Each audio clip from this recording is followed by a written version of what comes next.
সকাল বেলার আলোই বাজে বিদায় ব্যথার ভৈরবী।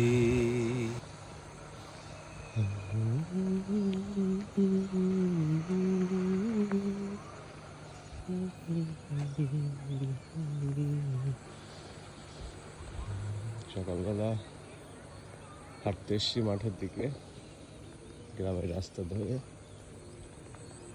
বাসা থেকে অল্প একটুখানি হাঁটলেই মাঠ, দিগন্ত বিস্তৃত মাঠ। আর এই মাঠে এখন সব ধান ক্ষেত।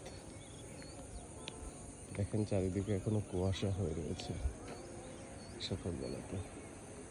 এখন গ্রামে আসলে দিনের বেলা অনেক বেশি গরম পড়ছে আর রাতে অনেক বেশি ঠান্ডা।